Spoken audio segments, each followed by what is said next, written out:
Today we've got a lovely Chinese dumplings. They look more like pierogies, but they're gluten-free and they're delicious, and they still have the flavor of shiitake mushroom, edamame, and vinegar, which gives it a nice sweet and sour flavor.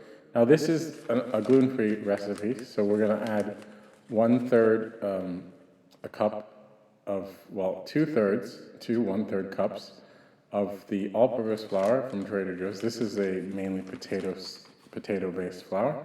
And then I like to add the almond flour because this provides more nutrition. It also gives it a nutty flavor and a sweetness that I like. Now, obviously, we're preparing the dough now. So we're going to do that first because we have to refrigerate it. A half a cup of water. So overall, we've got a full cup. So we've got 2/3 a cup of the normal flour, 1/3 of the almond, and then half a cup of water, so it's a 50% hydration. Just gonna mix that up, and when the fork runs out of utility, just use your hands. I like to wet my hand first. But yeah, there's no gluten to develop, so just get it into a ball. Boil some water, and now your dough should be in a ball.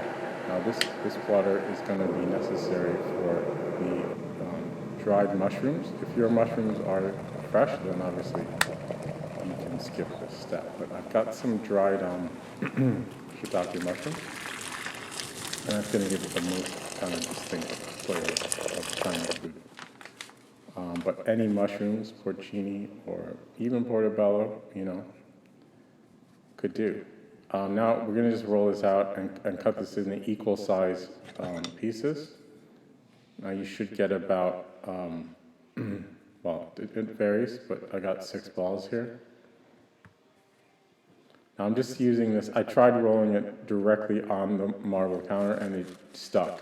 There's no gluten, so you have to be careful about how thinly you can roll them. This bag is a Ziploc bag. I've lined it with olive oil. And now that it's about 4 inches in diameter, I'm going to put that in the, or maybe 10 centimeters, that's going to go in the fridge for 15 minutes. Now I'm going to prepare this filling.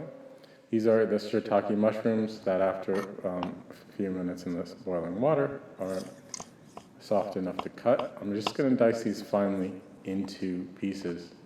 The key is to make them small, otherwise you'll have trouble rolling the dumplings. Now we've got some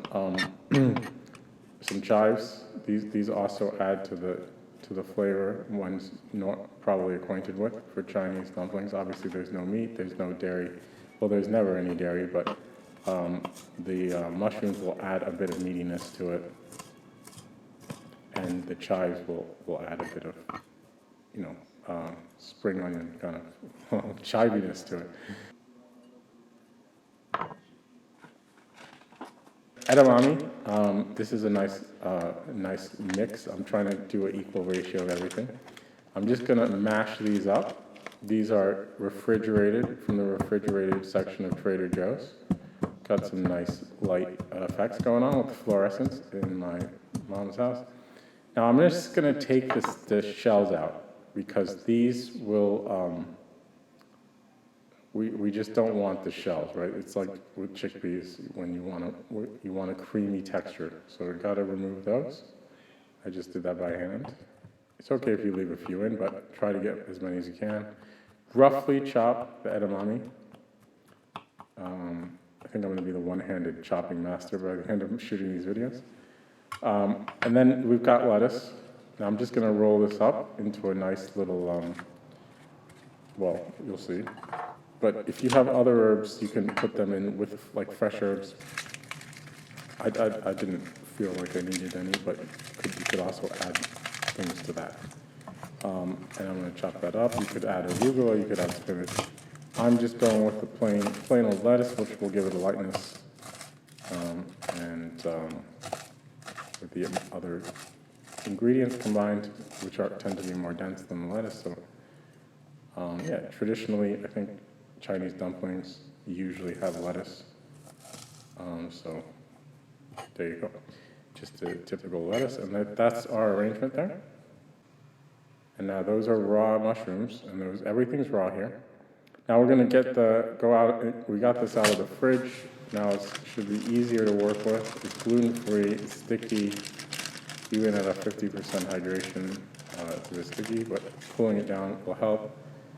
But the main thing is just for it to break apart. So we're gonna fill the middle part. Normally you would you would use one and you would fold it in half. But because this is gluten-free, it's a bit more fragile. So I'm just going to use this technique because I tend to not waste as much dough this way.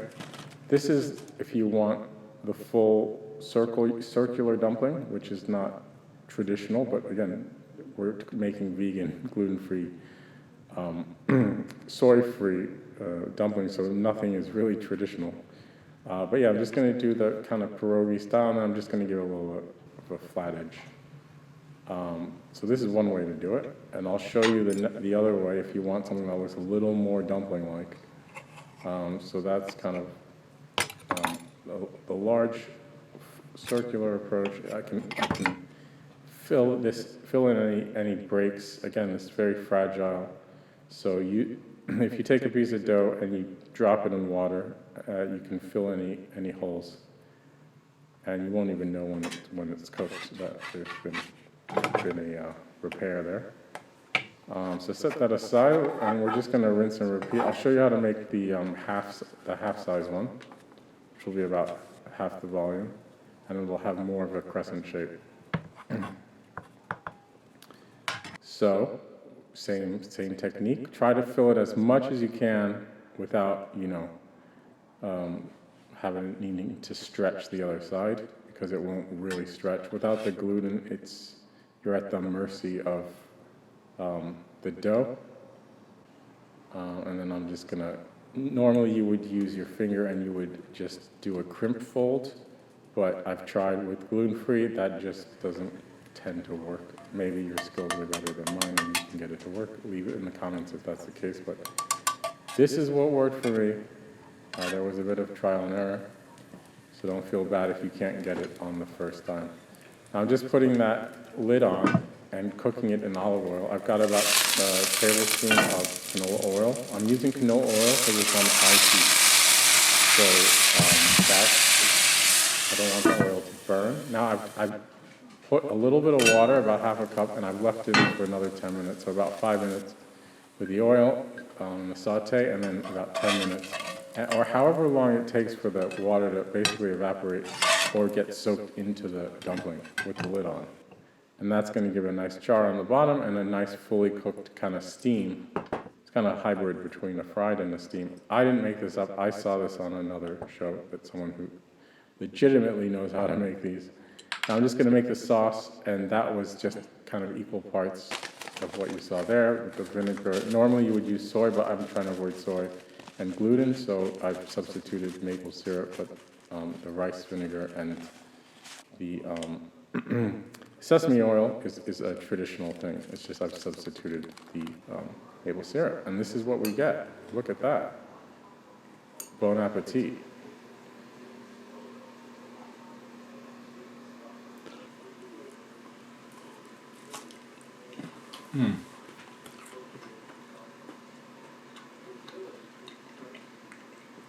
What can I say? The dough's a bit thicker than normal, but it's a nice balance of the edamame and the shiitake, the lettuce, and the sauce is nice without soy. So definitely a winner there. And the dried seaweed on top garnish adds a little bit of umami. I can't speak today. Umami flavor, so it's a nice balance. It's dry January, so this is a nice pineapple and ginger beer. Gluten-free Chinese dumplings.